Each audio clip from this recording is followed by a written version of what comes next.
Welcome back to the Own Your Awkward podcast.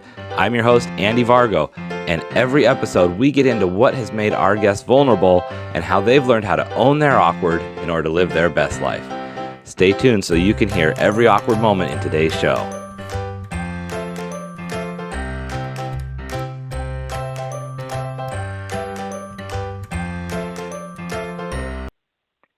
Hello, everyone, and welcome back to the Own Your Awkward podcast. I'm your host, Andy Vargo, and today we have the very awesome, inspiring person that I met at NLV, which is the No Longer Virtual conference last year. He is the connection counselor and author of a new book, Joe Kwon. Joe, how are you doing today? Hi, Andy. I'm so excited to be here, and part of the excitement is this is my first live recording, so kudos to you for this format. I love it. Oh, well, thanks. Yeah, it puts a little bit of pressure on you because then you think, oh, I've got to be on the spot and I got to sound smooth. But we're all about being awkward. So like I say, if we stumble over anything or mess anything up, we're going to own it, right? So it is such a pleasure. I'm excited to have you on because, like I said, we met at NLV and, you meet these connections and find that you just have this instant chemistry and things in common and ways that we can help each other out. And so it's a pleasure to have you on and have the chance to learn from you and find out, what you can bring to everybody today. So Joe, why don't you share? Oh, go ahead. Go ahead. Oh, no, I was just going to say I was so impressed at how sort of authentic, I know it's an overused word, but, how real you felt at the conference and how much you shared with all of us there. So I really felt that able to make a real strong connection with you, including myself. So that's why I'm excited to be here. Oh, well, thank you so much. Joe, you presented at the conference, and it was really eye-opening the way that you were able to talk about connecting, and that was one of the things that, at the conference we were sitting at different tables, so I don't know that we really had chatted too much before I saw your presentation, and then when I did, It was just this, wow, this guy has such a way of making you think about how to use the energy and connect and how to take that into relationships in a way that is positive and moving forward. And it was just one of those kind of, to use another overused term, but that aha moment of oh, this is how I need to do that. So why don't you share a little bit about something exciting you have coming up or who you are so people know who we're talking to? Yeah, so my name is Joe Kwon. I'm the connection counselor. What I do is I help busy professionals learn how to better connect with anyone, anytime, anywhere. And it's important both professionally as well as personally to have strong connections. So it could be with your boss, it could be with your coworkers, it could be with people who report with you, it could be with people at home and with your friends. It just improves the quality of your life, the stronger those connections and relationships are. One exciting thing that's happened recently is I published my first book. It's called Unlock Your Charisma. Charisma is very much associated with connection. It's got a particular twist on it, and it seems like a topic that a lot of people are interested in learning more about, and I just happened to stumble into writing a book about it. Well, I think that's such a good idea to correlate charisma and connection, and the title that you've gone with, I think, is beautiful because from what I've learned from you, it's about bringing out what you already have inside you, and calling it Unlocking Your Charisma, I think just fits right into what you bring to the world. You're telling people they already have something inside them. They just need to kind of get out there. Yeah, and what I would say is it dovetails really nicely with your specialty, which is awkwardness, right? There's a certain level of like a layer on top that makes you awkward. It's not that you're truly awkward. It's more peeling the onion so you can get to your not so awkward self, so to speak.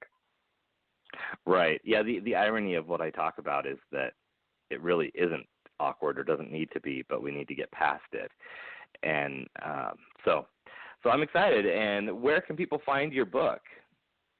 Sure. Thanks for asking. It's on Amazon Kindle as well as Apple Books. I've been working on trying to get a paperback copy done because a few folks, old school and I count myself among them, have asked for that, but the formatting to try to get into paperback is is a bit of a bear. So I'm struggling with that. A little but it tricky. is available. It is available on Amazon Kindle, Apple Books, available today. And yeah, if you're interested, please check it out. Definitely, and we will have links to that in the description as well. So don't worry about trying to rewind and find it. We'll get you set up so you can go right to that book.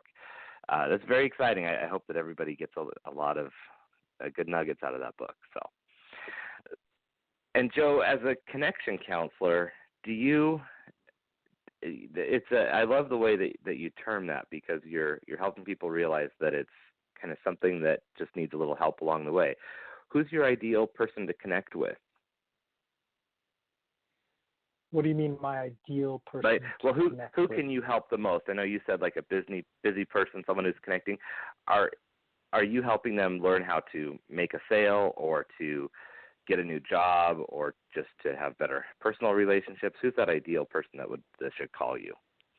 Yeah, I would say it's mostly people who work in corporate, type environments, which I think both you and I are familiar with.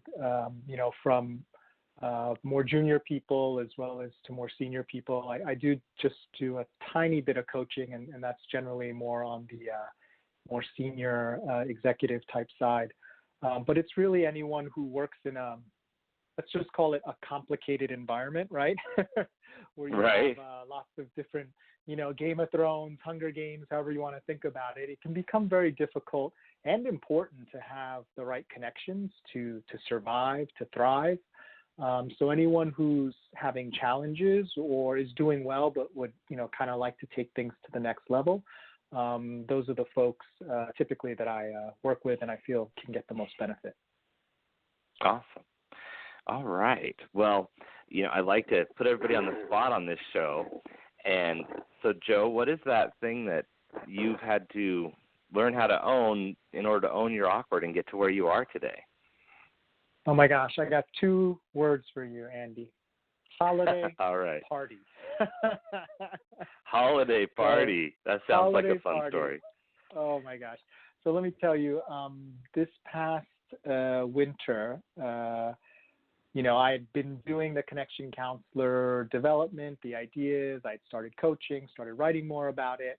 And, I don't know what it is. In certain environments, I guess everyone's like this. In certain environments, I'm perfectly sociable and can get along with people, and I hope can be somewhat charming. And in others, it's like I'm a big oaf. It's just like I sit in the corner and I don't know what to do. I feel so awkward. I mean, my wife has even noticed this in certain scenarios. She's like, what are you doing?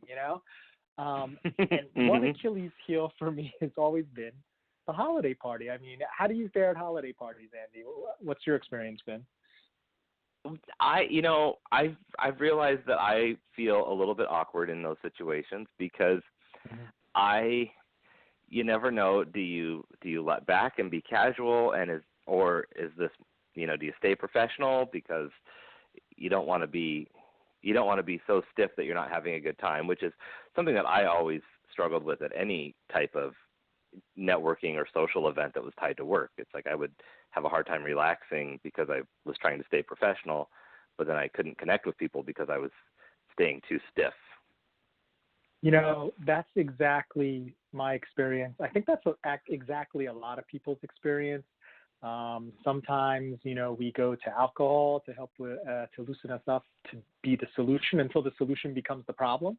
And you get a little too loose, as you alluded to before. And fortunately, I haven't experienced that, but I've witnessed it, and it's not pretty. So it can happen, even to good people. So imagine this: I'm sitting at home. It's about a week or 2 before our holiday party, and I'm thinking, I'm asking people to pay me money to teach them how to connect at things like holiday parties, yet I still feel awkward at a holiday party. I'm like, I have to learn how to eat my own dog food and really test these things in the most inhospitable, uncomfortable environments for myself to prove to me that it's real and that it works, right? And so, Right. like when you're starting out with your theories and learning about something, there's always like that seed of doubt, right? Like, is this really going to work to help people not be awkward, right? Is this really the real deal, or am I just kind of deluding myself, right? Right. Oh, for sure. So I go to the holiday party and I commit to myself. I said that the most awkward moment, which is like dinner with strangers, like you sit at one of those table rounds and you plop down next to people you don't even really know. Like, I am not going to go into my shell and just eat and then look for people I know. I'm going to implement the principles that I've espoused to others in terms of the connection counselor. And I'm going to see if it works. And it's going to be horrible because I'm going to feel like nervous. I'm going to sweat. But I have to get through this to really, test it, put it through the crucible. So I get there. Our holiday party's like a wedding on steroids. It's just like there's live music, there's food all over the place, there's open bar. It's great. I get a drink, I get my food, I sit down at the table. I sit down next to this young guy. On the surface, after 30 seconds of talking to this guy, I have nothing in common with him, right? I'm Korean. Oh, no, yeah. He's white. I'm short. He's tall. I'm a little stocky. He's very, sort of string beanie. He's in finance. I'm in, compliance. And it's just like our ages are different. I'm like in my 40s. This guy, he looks to be in his, late 20s, early 30s.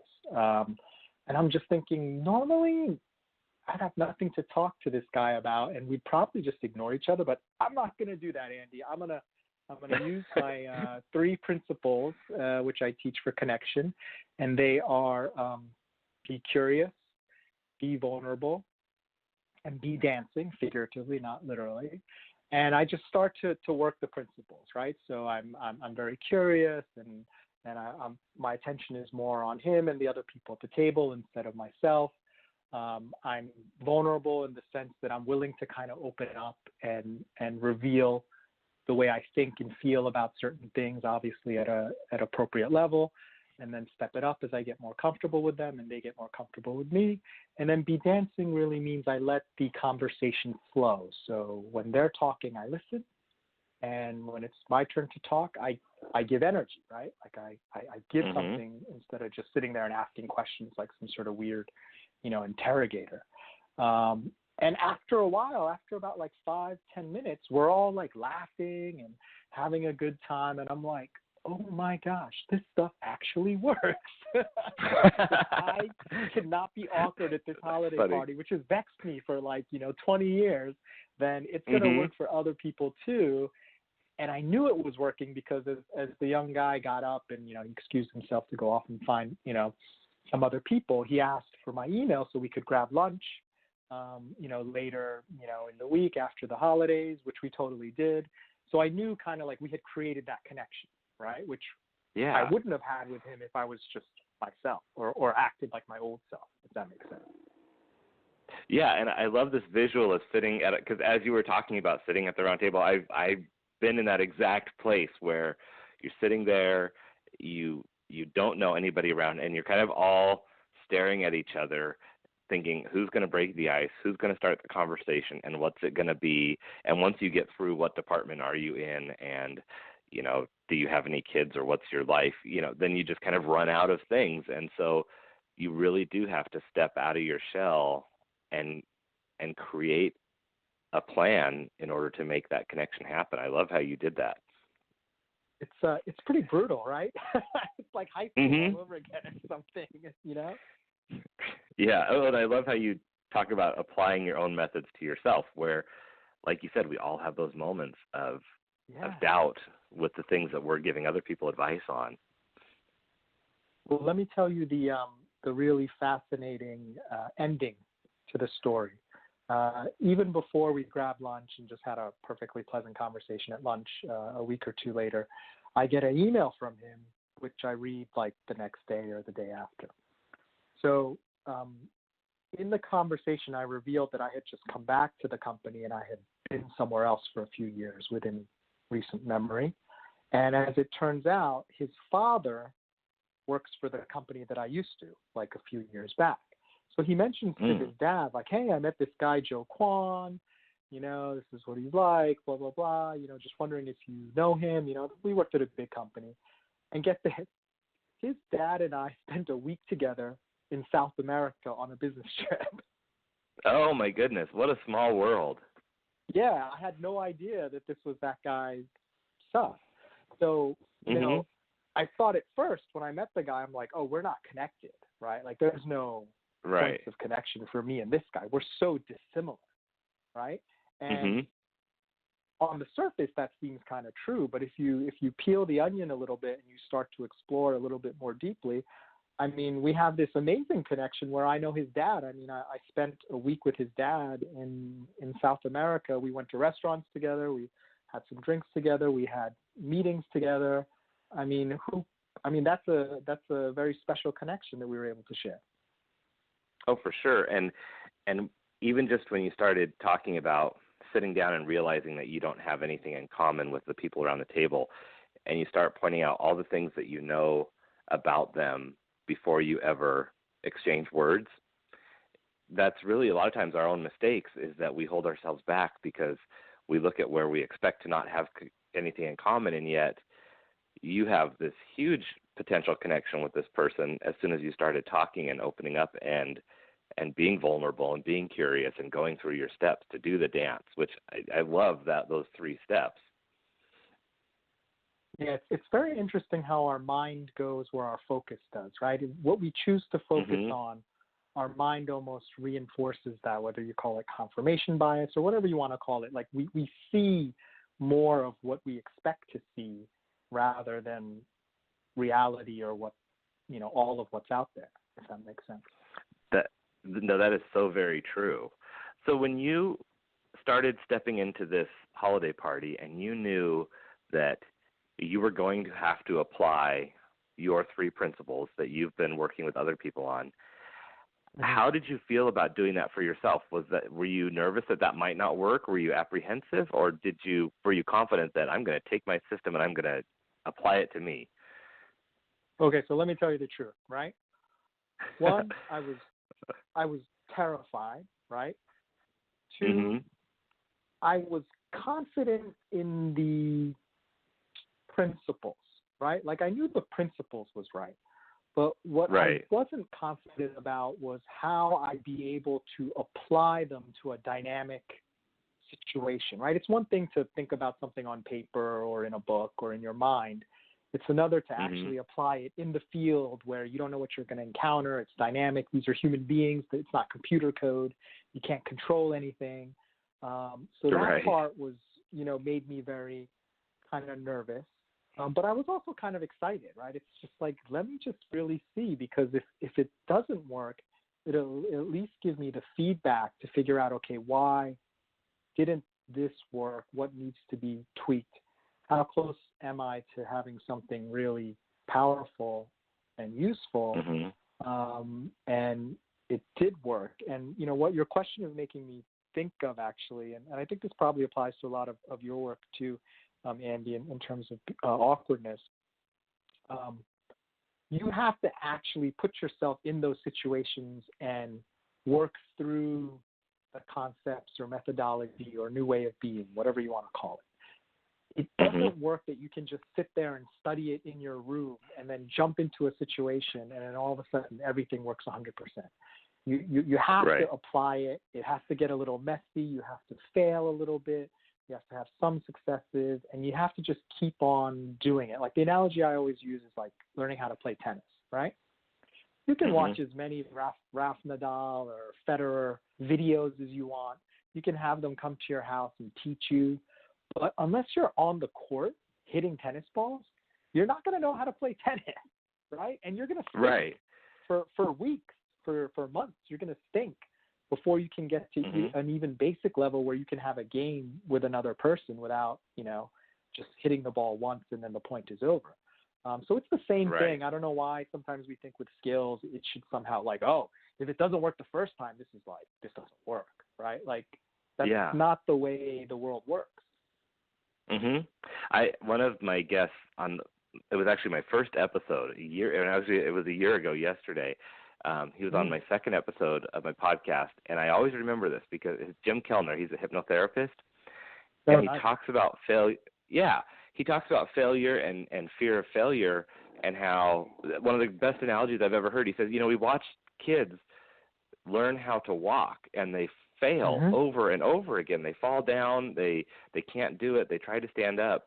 And we don't look at them and say, you're a failure, you're never going to get there. We know that that's part of the process, and that they're going to learn how to walk as soon as they practice it enough, and yet we don't apply that to ourselves. Yeah, that's a brilliant sort of allegory or metaphor, and I think at the root of that is fear. Fear, oh, for sure. and the pain of feeling not worthy or not enough, right? When you meet someone who's very, and when I say bold, I don't mean bold like they're doing extreme sports bold. I mean like someone who's open to looking silly, doing new things. If you really peel back the layers and kind of understand what it is about them, it's like, I hate to sound, cheesy, but they love themselves, like they accept themselves for who they are. Right? It's kind of the opposite of being awkward, right? It's like they're fine with who they are. So they're okay with doing whatever without knowing how it's going to turn out versus, if I look like that, I'm going to be embarrassed, or someone's going to make fun of me, or I'm going to be knocked down a peg. Those two are very much kind of polar opposites, if you see what I mean. Yeah, for sure. That's a good way to look at it, because it really does come from self-acceptance at some point. So I have another question for you about this holiday party. Yeah. So when you finish up that holiday party and you were ready to step back into the world now, obviously that party was a success, but how did that impact you with what you were doing with your program? Did that change your level of confidence, or were you able to take things to the next level having done it yourself? Oh, yeah, absolutely. Because, I was coaching a couple of clients at the time. It gave me sort of source material for them. It gave me more confidence. And, in a way, it actually changed how I interacted outside of the coaching context, just in my life, right? Like when you go around and you meet someone, like let's say you meet someone online at the grocery store, right? Now I have the confidence that, hey, I can have like a quick 30-second conversation with this person and connect with them. And here's the funny thing about connecting with people, and especially being curious about people. It's kind of like a two-way road. When you're curious about someone, it's weird. They start to seem like a lot more interesting to you, right? Like as they reveal things about themselves that you never would have known, like on its face. But a funny thing happens. You become more curious about them, and they seem more interesting. And at the same time, they become more curious about you, and you seem more interesting to them. I've seen it in people's eyes where they kind of look at you differently, and they're like, oh. Yeah, it's really bizarre. I mean, maybe I'm imagining it, but I've seen people's eyes kind of like light up. Like once you kind of click and engage, they're like, wow, this is a pretty interesting conversation we're having.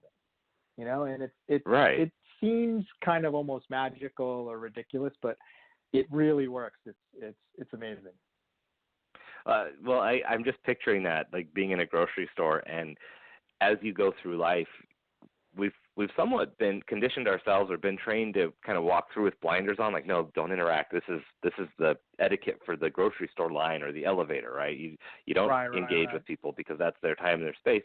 And yet it's almost like waking someone up from a sleep or a trance when you catch their attention or create that curiosity, because now there's this spark of interest that they weren't even seeing. And so if you somehow capture that, you never know where that's going to go. It's I've met people in the strangest places that years down the road I still keep in contact with, because it was a coffee shop or a random event in a grocery store type thing, where later you keep seeing people in the same places, or you've had that interaction, and now this is a good connection to have because of some other thing we have in common.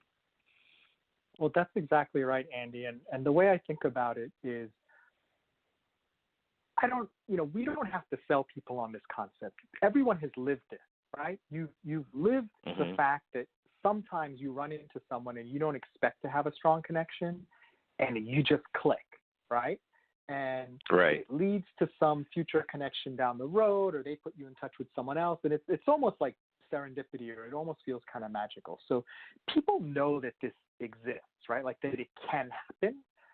The point that I try to drive home is if you understand the principles, the be curious, be vulnerable, be dancing. If you understand the principles of why it works when it did, you can apply it to whatever scenario you're in. So you don't have to wait for luck to dictate a connection. You can, not like you can create it, like you can force it, but you can create the right conditions to make it more likely that you can connect with anyone in a given situation, rather than just saying, well, if they happen to like me or they're having a good day, we'll click. If not, I give up.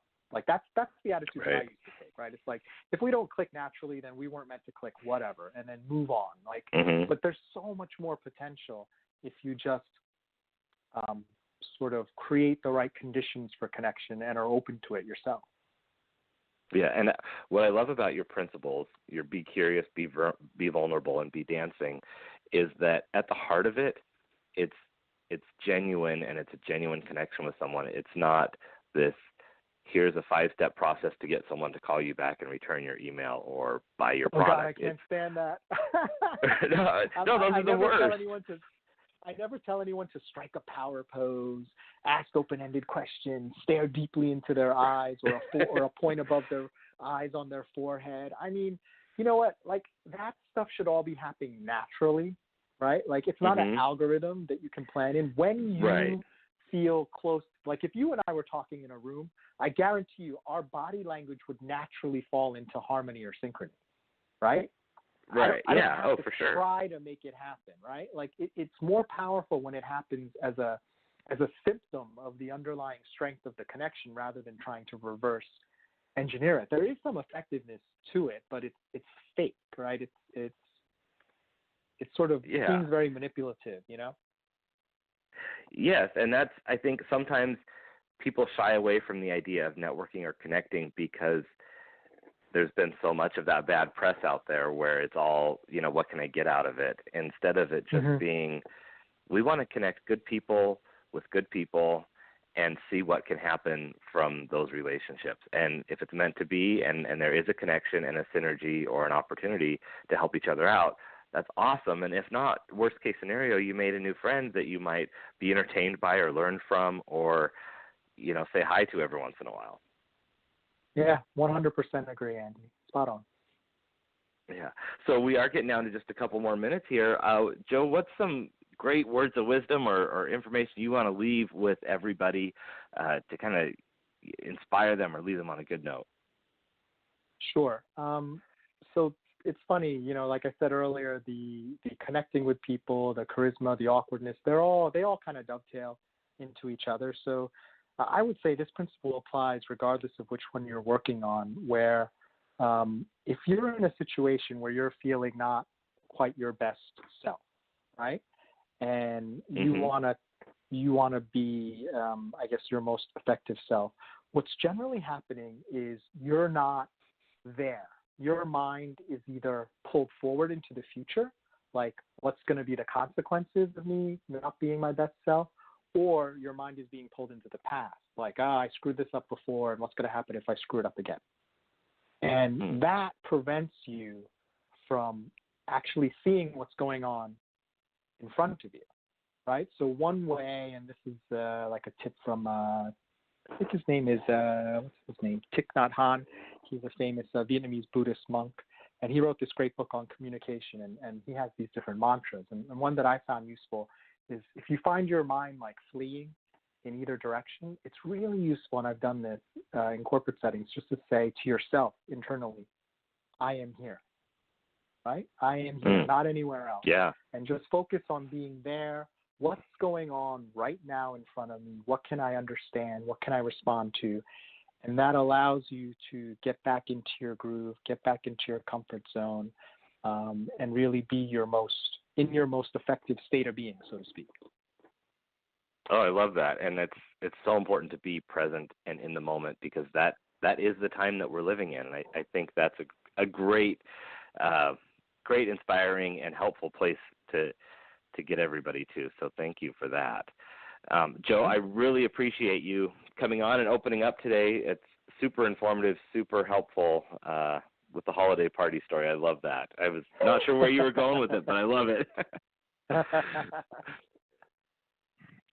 Thank you. Thank you so much. It's thank you for hosting and giving me the opportunity to come on, and I hope to do many more collaborations with you in the future, Andy. Yes, I hope so, and hopefully we'll see you at the next NLV here in Chicago this next March. Yeah, definitely. So, all right. Well, thank you, everyone. Enjoy the rest of your day, and have a great day. Thank you so much for listening in for today's show. Be sure to visit awkwardcareer.com to continue your journey, and of course, please like, subscribe, and share with your friends so they can find their awkward side and learn how to own it.